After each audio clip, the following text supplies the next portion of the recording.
Assalamualaikum warahmatullahi wabarakatuh. Halo semuanya, perkenalkan nama saya Vira Kurnia dengan NIM 21053015, Program Studi Pendidikan Ekonomi Universitas Negeri Padang. Pada kesempatan kali ini, saya akan membahas mengenai masalah penegakan hukum yang terjadi di lingkungan sekitar saya. Video ini dibuat untuk memenuhi tugas pertemuan 11 mata kuliah Pendidikan Kewarganegaraan, yaitu dengan materi penegakan hukum yang berkeadilan. Sebelumnya, saya akan membahas dulu tentang penegakan hukum. Apa sih itu penegakan hukum? Penegakan hukum adalah proses dilakukannya upaya untuk berfungsinya suatu norma-norma hukum secara nyata sebagai pedoman perilaku dalam lalu lintas atau hubungan-hubungan hukum dalam kehidupan bermasyarakat dan bernegara. Penegakan hukum ini bisa juga disebut sebagai suatu sistem yang di dalamnya terdapat anggota pemerintah yang bertindak secara terorganisir untuk menegakkan hukum dengan cara menemukan, menghalangi, memulihkan, atau menghukum orang-orang yang melanggar undang-undang dan norma-norma hukum yang mengatur masyarakat tempat anggota penegakan hukum itu berada. Baiklah, langsung saja masuk ke masalah penegakan hukum yang terjadi di lingkungan saya saat ini, yaitu di Kota Pariaman. Penegakan hukum di Kota Pariaman sudah baik, namun belum berjalan secara maksimal. Karena apa? Hal ini dikarenakan masih ada masyarakat yang melanggar norma-norma hukum yang berlaku tersebut. Hal ini disebabkan oleh kurangnya rasa kesadaran hukum dalam diri masyarakat tersebut. Contohnya yaitu masalah penegakan hukum dalam berlalu lintas. Dalam masalah ini, Pariaman sudah memiliki aturan hukum yang cukup tinggi, terutama dalam mematuhi peraturan lalu lintas, bahkan sudah mencapai angka 75% masyarakatnya taat lalu lintas.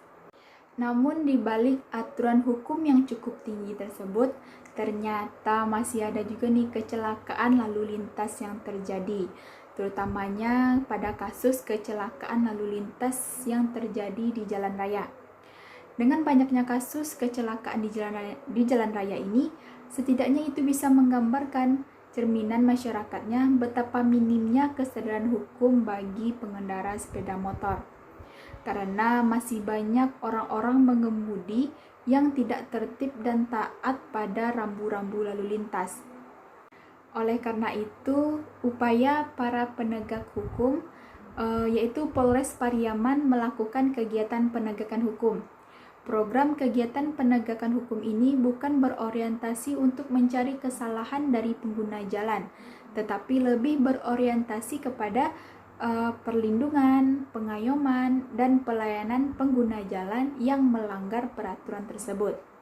Seperti penindakan pelanggaran helm, penindakan pelanggaran sabuk pengamanan, serta kelengkapan kendaraan bermotor. Seperti ini ada juga nih penindakan pelanggaran SIM, penindakan pelanggaran kecepatan dalam mengendarai kendaraan, penindakan dalam melanggar rambu lalu lintas, serta adanya juga kepentingan pengungkapan kasus pidana, penindakan dalam pelanggaran STNK, nomor rangka, nomor mesin, dan lain sebagainya. Serta penegakan hukum yang terjadi di lingkungan saya saat ini kan belum sepenuhnya berjalan maksimal, sehingga harapan untuk hukum yang adil bagi masyarakat hanyalah impian semata, dan masih ada nih kegiatan suap menyuap dalam hukum. Buktinya masih ada beberapa aparat penegak hukum seperti polisi yang masih mau menerima uang suapan. Contohnya saat seorang pengendara kena tilang karena tidak memakai helm dan surat-suratnya pun tidak lengkap. Namun agar kendaraannya tidak ditahan atau dibawa kantor polisi, maka si pengendara ini memberikan sejumlah uang kepada aparat tersebut agar dia dapat dibebaskan. Nah, dikarenakan lemahnya mentalitas praktisi hukum si aparat tersebut, sehingga ia mau menerima suapan tersebut dan pengendara yang melanggar aturan tersebut pun dibebaskan. Nah, dari contoh tersebut kan penegakan hukumnya belum berjalan secara maksimal.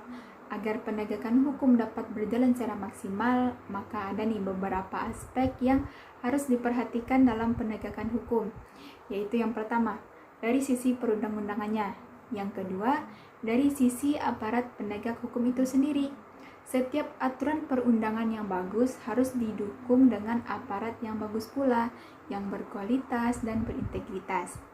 Kalau hukum ditegakkan oleh aparat penegak hukum yang bermoral buruk, sehebat apapun hukum tersebut tidak akan ada keadilan di dalamnya. Ketiga, dari sisi masyarakatnya. Masyarakat harus mempunyai kesadaran hukum. Ini menjadi salah satu tugas pemerintah untuk meningkatkan kesadaran hukum rakyatnya. Yang keempat, terkait dengan peningkatan sarana dan prasarana, infrastruktur dan penegakan hukum. Yang kelima, yaitu dari sisi kepemimpinan nasionalnya. Baiklah, sekian pembahasan saya mengenai masalah penegakan hukum yang terjadi di lingkungan saya. Mohon maaf jika ada kesalahan kata dalam penjelasan-penjelasan saya tersebut. Terima kasih sudah menonton video ini. Sekian, wassalamualaikum warahmatullahi wabarakatuh.